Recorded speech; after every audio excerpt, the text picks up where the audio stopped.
नमस्कार। आपका अपने YouTube चैनल में हार्दिक स्वागत है। आज बात करते हैं हम कोहलर का सूझ का सिद्धांत या अंतर्दृष्टि का सिद्धांत। इन्होंने कब प्रतिपादित किया और किस पर एक्सपेरिमेंट किया, उनके बारे में एक एक करके हम डिटेल से जानने की कोशिश करेंगे। कोहलर का सूझ का सिद्धांत या अंतर्दृष्टि का सिद्धांत, जिसको इंग्लिश में क्या बोला जाता है, इनसाइड थ्योरी।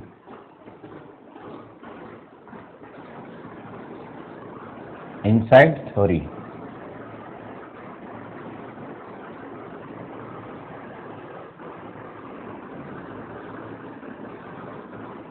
अब सिद्धांत कब दिया इन्होंने? ये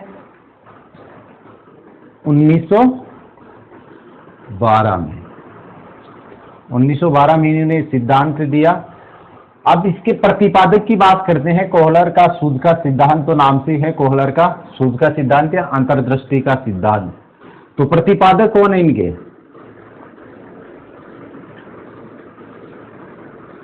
प्रतिपादक है कोहलर।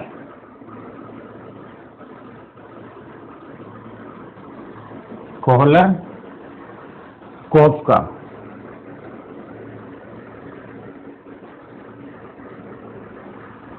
और वर्धीमर। कोहलर, कोफ्का और वर्धीमर, ये तीनों है गैस्टाल्टवादी। कौन है? गैस्टाल्टवादी।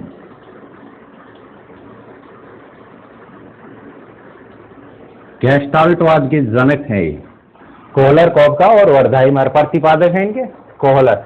अब प्रयोगकर्ता, एक्सपेरिमेंट किसने किया और उनका सहयोग किसने किया? तो प्रयोग करता है कोहलर।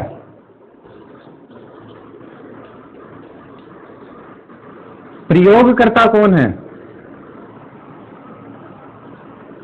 प्रयोग करता है कोहलर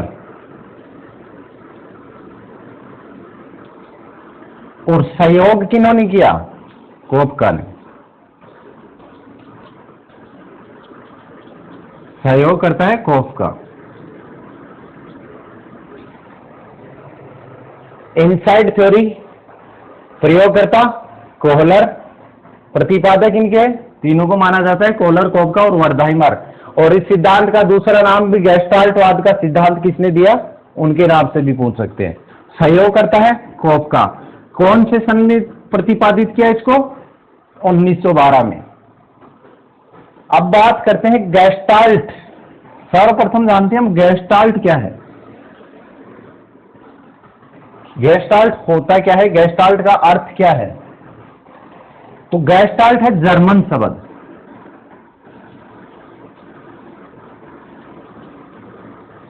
गैस्टाल्ट जर्मन शब्द है जिसका अर्थ होता है पूर्णाकार। और ये एग्जाम में पूछा भी जा चुका है कि गैस्टाल्ट का अर्थ क्या है। तो गैस्टाल्ट का अर्थ क्या है? पूर्णाकार। तो ये क्वेश्चन यहां से भी बन सकता है। गैस्टाल्ट का अर्थ क्या है? पूर्णाकार। गैस्टाल्ट किस भाषा का शब्द है? जर्मन भाषा का। प्रयोगकर्ता कौन है? कोहलर। सहयोगकर्ता कोफ्का। कब दिया? 1912 में। और इनसाइड थ्योरी, इस पे पिछली बार एक रीट में क्वेश्चन भी आया था, उसके बारे में चर्चा करेंगे और उसको हटा भी दिया गया था। अब बात करते हैं कि इन्होंने प्रयोग किस पर किया। प्रयोग किस पर किया? एक्सपेरिमेंट किस पर किया गया? वनमानुष पर। वनमानुष। और उसका नाम क्या था? सुल्तान।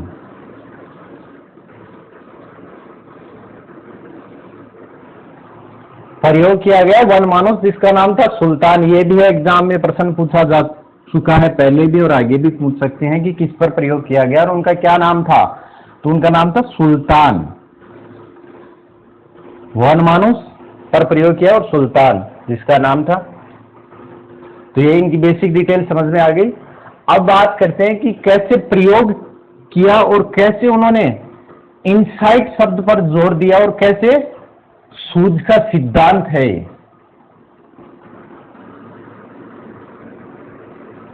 इनसाइट का क्या अर्थ है? सूझ। सूझ क्या है? अचानक उत्पन्न होने वाला विचार जो समस्या का समाधान करे। इंसाइट का अर्थ क्या है? अचानक उत्पन्न होने वाला विचार जो समस्या का समाधान करे। और इसी प्रकार इन्होंने प्रयोग किया तो उसमें भी क्या इंसाइट ही था। सुल्तान पर प्रयोग किया, सुल्तान को एक रूम में बंद किया गया। सुल्तान पर प्रयोग किया और सुल्तान को एक रूम में बंद था, सुल्तान या एक पिंजरे में। मान लो सुल्तान छत पर केले लटकाए गए, जो ऊपर छत होती है उस पर केले लटकाए गए। अब देखते हैं कोहलर कि इन केलों तक सुल्तान पहुंचता कैसे है, क्योंकि सुल्तान को जब भूख लगी तो सुल्तान क्या करता है, उस रूम में जो रखी हुई सामग्री थी उसकी तरफ इधर उधर देखता है, भटकता है, क्योंकि उसको पता है कि यहां तक हम पहुंच नहीं सकते। तो वो अपनी सूझ काम में लेता है, अंतर्दृष्टि को काम में लेता है और क्या करता है कि 2 छड़ियां थी। अब उन्होंने एक छड़ी का यूज किया तो उसको पता है वहां तक पहुंच नहीं सकते। फिर दोबारा से वो उन्हीं चीजों को ढूंढने में लगता है और क्या करता है, जब वो दूसरी छड़ी दिखती है तो उन दोनों को फिट करता है।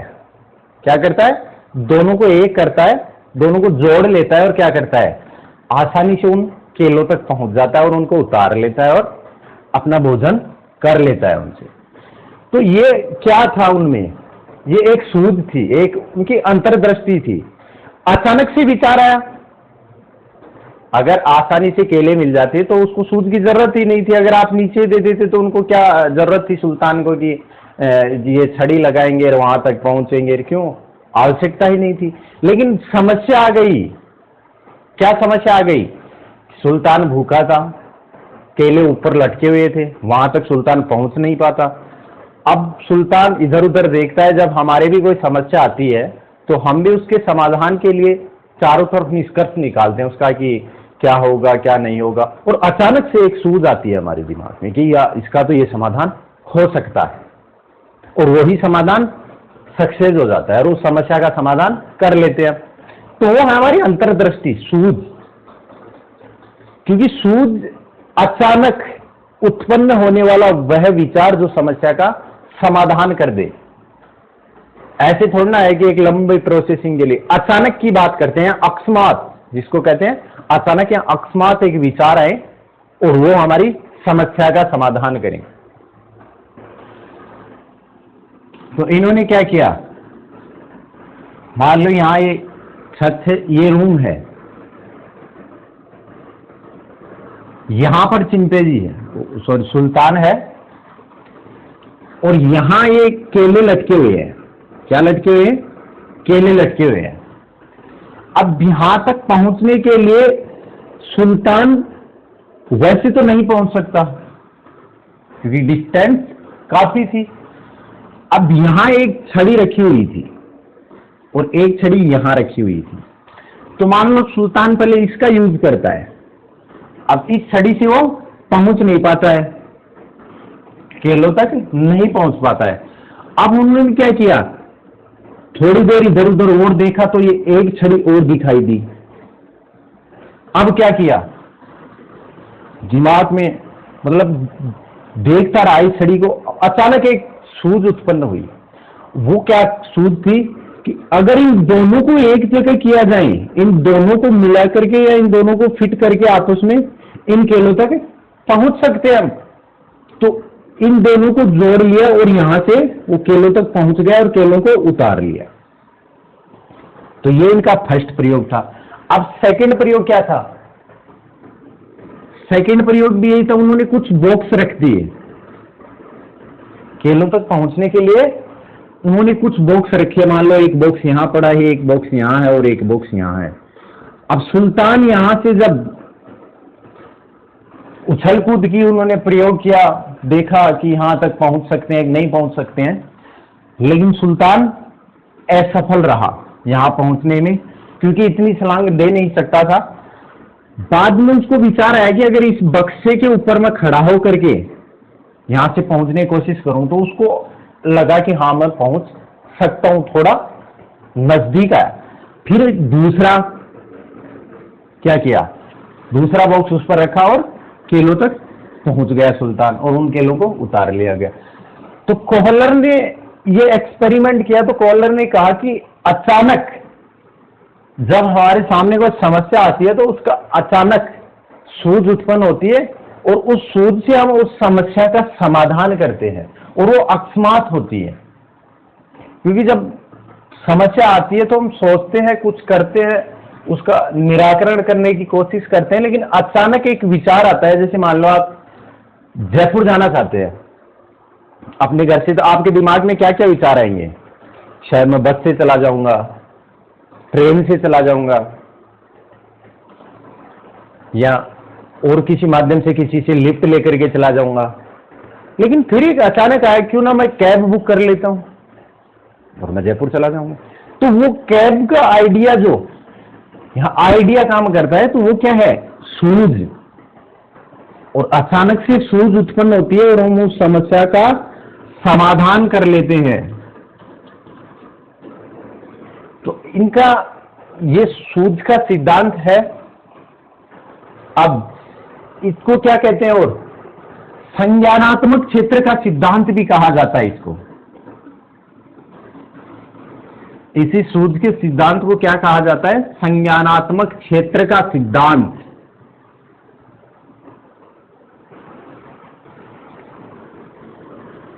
संज्ञानात्मक क्षेत्र का सिद्धांत, संज्ञानात्मक क्षेत्र का सिद्धांत। अब संज्ञानात्मक क्षेत्र का सिद्धांत क्यों कहा जाता है? क्योंकि यहां संज्ञान और प्रत्यक्षीकरण पर जोर दिया इन्होंने। संज्ञान और प्रत्यक्षीकरण।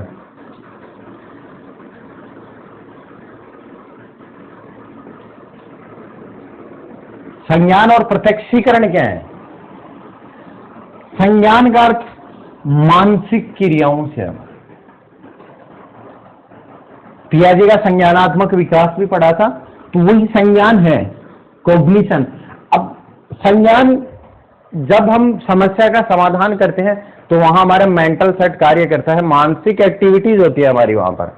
क्योंकि दिमाग से हम सोचते हैं और दिमाग में एक थॉट उत्पन्न होता है, एक विचार उत्पन्न होता है उस समस्या के समाधान के लिए, और उनका प्रत्यक्षीकरण जरूरी है। क्योंकि समस्या प्रत्यक्ष होती है तभी तो उसका समाधान कर पाएंगे हम। इन्होंने इनसाइट में एक चीज और कही है, क्या? पहले इसको देख लो, संज्ञानात्मक क्षेत्र का सिद्धांत। ये डिटेल में बता दिया, क्योंकि मानसिक स्थिति हमारी उस समस्या के समाधान के लिए क्या करेंगे? विचार उत्पन्न कहां होंगे? मानसिक स्थिति में हमारे दिमाग का यूज करना पड़ेगा यहां पर। अब इनसाइट का क्या है? जब आप सूझ कब आएगी? जब आपके सामने उस समस्या का पूर्णतया, मतलब वो समस्या पूर्ण रूप से आपके पास हो, उस समस्या की पूरी डिटेल जानते हैं हम। कि अब आपके सामने ऐसे थोड़ी आपने विचार कर लिया कि केले हम बाहर से ही उतार लेंगे, वो कर लेंगे, आपको पता नहीं। क्योंकि जब समस्या को पूर्णतया आप समझ पाएंगे कि क्या समस्या है और उसका कैसे निराकरण होगा, तो समस्या पूर्णतया हो, उसका समझ पूर्णतया होनी चाहिए हमें। समस्या क्या है, कैसे है और उस तक कैसे पहुंचा जाएगा, तब सूझ। अचानक हमारे दिमाग में विचार आता है, तो इसलिए इनसाइट। तो इन्होंने कहा कि सूझ के लिए क्या जरूरी है? क्या जरूरी है? समस्या की पूर्ण जानकारी। किसकी? समस्या की पूर्ण जानकारी होना जरूरी है। समस्या की पूर्ण जानकारी। जब आपको समस्या की पूर्ण जानकारी होगी तभी सूझ आएगी, या सूझ या अंतर्दृष्टि तभी विकसित होगी जब समस्या की पूर्ण जानकारी होगी। तो इनसाइट का अर्थ क्या था? अभी हमने देखा अचानक या अकस्मात। अचानक या अकस्मात उत्पन्न होने वाले विचार, उत्पन्न होने वाले विचार जो उत्पन्न होने वाले विचार जो समस्या का समाधान करें, जो समस्या का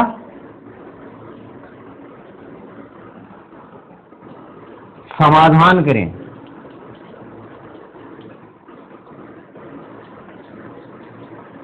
इंसाइट अचानक या अकस्मात उत्पन्न होने वाले विचार जो समस्या का समाधान करे, वो है सूझ, अंतर्दृष्टि हमारी। तो ये है कोहलर का सूझ का सिद्धांत। कब प्रतिपादित किया था? 1912 में, और वन मानुष पर इन्होंने प्रयोग किया, जिनका नाम था सुल्तान। इसमें क्वेश्चन पिछले बार रीट में भी आया था एक क्वेश्चन, और उसको डिलीट करना पड़ा था। क्यों? क्योंकि उसमें क्या लिखा हुआ था? Insightful theory.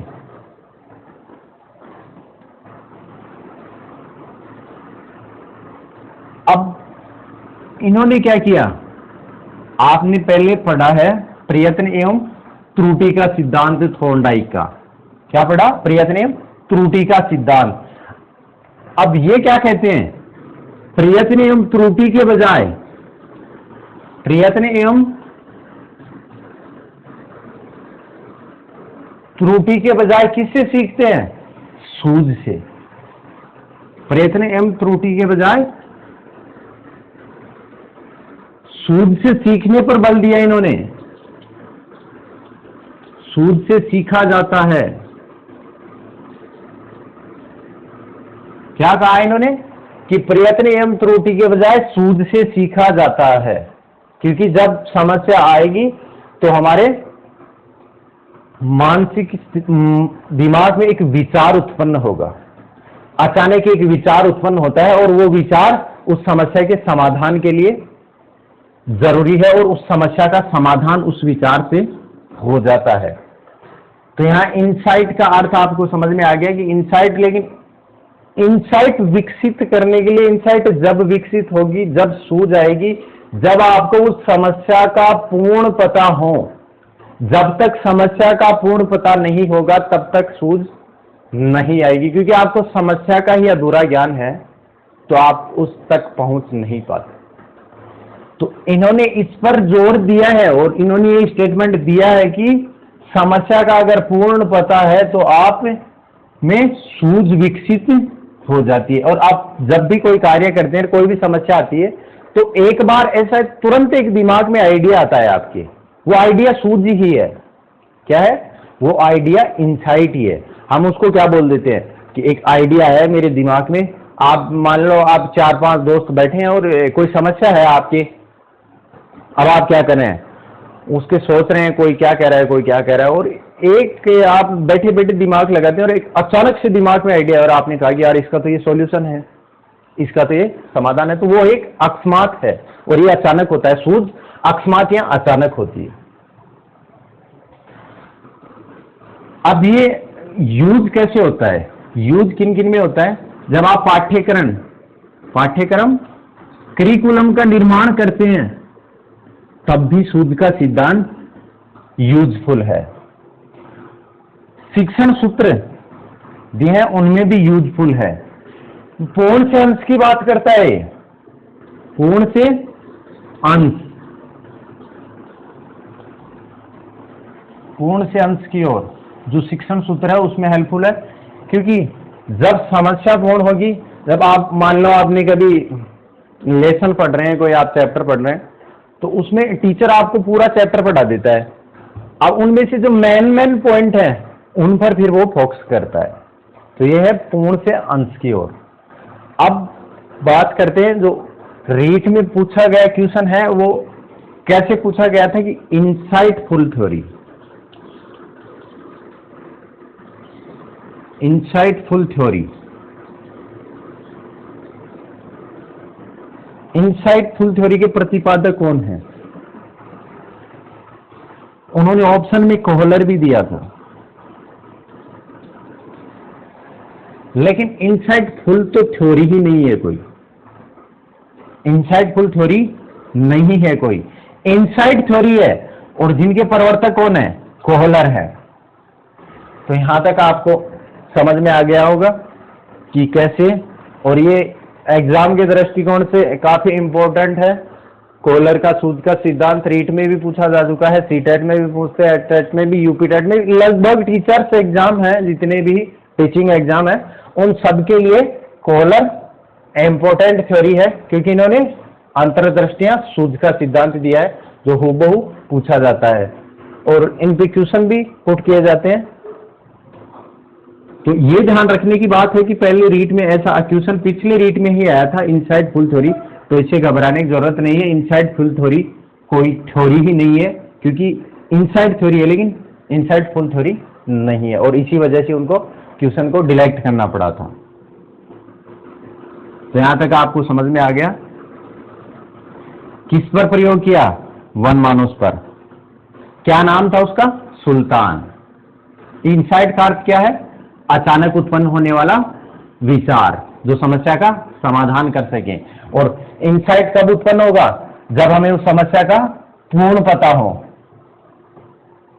और संज्ञानात्मक क्षेत्र का सिद्धांत क्यों कहा जाता है इसको? ये भी ध्यान रखने का पॉइंट है। संज्ञानात्मक क्षेत्र का सिद्धांत किसको कहा जाता है? कोहलर के सूद के सिद्धांत या अंतर्दृष्टि सिद्धांत को क्यों कहा जाता है?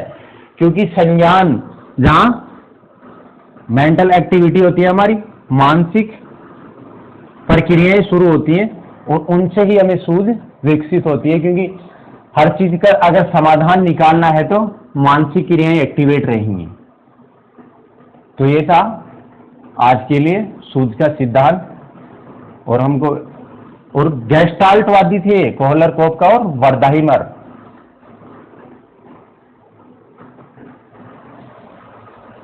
तो यहां तक आपको समझ में आ गया अच्छे से। एग्जाम के दृष्टिकोण से इंपॉर्टेंट है, ये ध्यान रखना। जितने हो सके इन पर क्वेश्चन, प्रीवियस ईयर क्वेश्चन पूछे जा चुके हैं, उनको हल कीजिए इन थ्योरी से, और हम वही कंटेंट आपको उपलब्ध कराएंगे जो एग्जाम के दृष्टिकोण से महत्वपूर्ण है। इनमें जो भी वर्ड लिखे हैं हमने, कीवर्ड कहां में लिए, इनके वर्ड वो इंपॉर्टेंट थे एग्जाम के दृष्टिकोण से, और यहां से ही क्वेश्चन पुट किया जाएगा। इसके अलावा क्वेश्चन नहीं बनाते। इनको क्वेश्चन बनाने में सूद का सिद्धांत, अब आपको क्वेश्चन दे देगा कि एक बच्चा कोई कार्य कर रहा था और उसमें एक अचानक या अकस्मात विचार आया और उसने उस समस्या का समाधान कर लिया। ये किस सिद्धांत की पालना करता है? तो क्या है? सूद के सिद्धांत की। सूद का सिद्धांत का प्रतिपादक कौन है? कोहलर। तो ये थी दोस्तों, आज के लिए इतना ही काफी। मिलते हैं नेक्स्ट वीडियो में। धन्यवाद।